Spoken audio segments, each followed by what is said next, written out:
జగిత్యాల జిల్లా మెట్పల్లిలో ఉద్రిక్తత నెలకొంది. బీజేపీ జిల్లా అధ్యక్షుడు యాదగిరి ఇంటిపై కార్యకర్తలు దాడికి దిగారు. యాదగిరి ఇంట్లో ఫర్నిచర్ను ధ్వంసం చేశారు.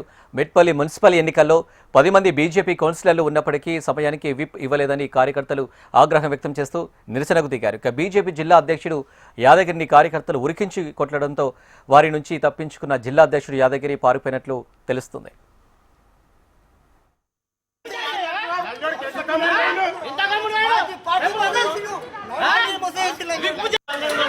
మరి ఇప్పుడే మాట్లాడండి కదా ఫోన్లో.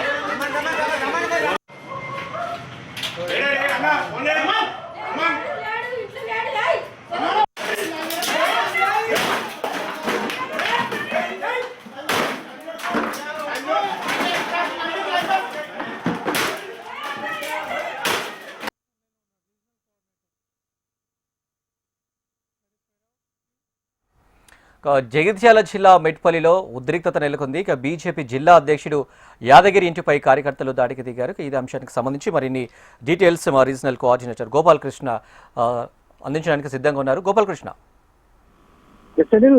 జగిత్యాల జిల్లా అధ్యక్షుడు మెట్పల్లిలో ఉంటారు. ఆయన మెట్పల్లి మున్సిపల్ కి సంబంధించినటువంటి విషయంలో ఆగ్రహంతో జగిత్యాల జిల్లా బీజేపీ అధ్యక్షుడు యాదగిరి ఇంటి దగ్గరికి వెళ్లి ఆ మెట్పల్లి కౌన్సిలర్లతో పాటుగా మెట్పల్లిలో ఉన్నటువంటి కొంతమంది బీజేపీ నాయకులు ఆగ్రహం వ్యక్తం చేశారు. మెట్పల్లిలో కావాలనే బీజేపీకి విప్పు జారీ చేయకుండా ఆలస్యంగా విప్పును తీసుకొని రావడం వల్ల విప్పు జారీ చేయలేకపోయారు. దీంతో ఆలస్యాన్ని కావాలనే వేసినట్టుగా ఆరోపిస్తూ పూర్తిగా ఫర్నిచర్ ధ్వంసం చేశారు.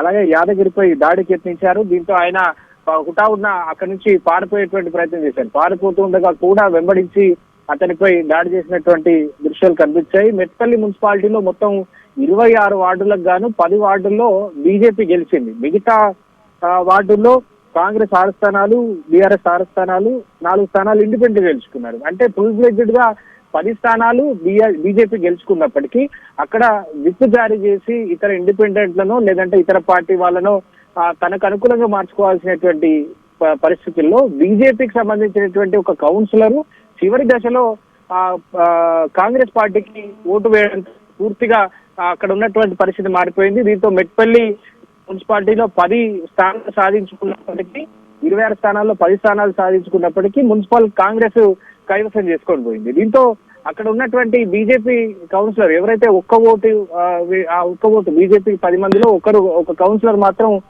కాంగ్రెస్ మద్దతుగా ఓటేశారు. దీంతో ఆ కౌన్సిలర్ ఎందుకు మద్దతుగా ఓటేశారు, విప్పు జారీ చేస్తుంటే ఈ పరిస్థితి ఉండేది కాదు కదా అనేటువంటిది బీజేపీ కార్యకర్తల ఆగ్రహం. కానీ విప్పు జారీ చేసినప్పటికీ ఆ విప్ నోటీస్ ని అక్కడ ఉన్నటువంటి రిటర్నింగ్ అధికారులకు ఇవ్వడంలో ఆలస్యం జరిగింది. ఆలస్యం కారణంగా విప్పు అధికారికంగా లేకుండా పోయింది. ఈ కారణం చేత 10 మందిలో నుంచి బీజేపీ కౌన్సిలర్ ఒకరు కాంగ్రెస్ కి ప్రతిపాదన తెలిపిన కాంగ్రెస్ కి అనుకూలంగా ఓటేసినా కూడా ఆ కౌన్సిలర్ ని ఏమి చేయలేని పరిస్థితుల్లో ఇప్పుడు అక్కడ ఉన్నటువంటి పరిస్థితి అయ్యింది. ఈ నేపథ్యంలోనే ఒక్కసారిగా అధ్యక్షుడి పైన ఆగ్రహావేశాలు కట్టలు తెచ్చుకునే కార్యకర్తలకు ఇతర కౌన్సిలర్లకు కావాలనే కాంగ్రెస్ పార్టీ మా దగ్గర లాలూచి పడి విప్పు జారీ చేయడంలో అలసత్వాన్ని ప్రదర్శించారు అనేది కార్యకర్తల ఆగ్రహం. దీంతో ఆయన ఇంటిపై దాడి చేశారు.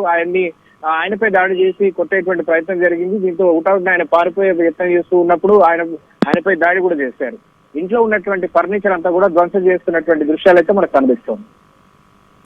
Right Gopalakrishna, thank you.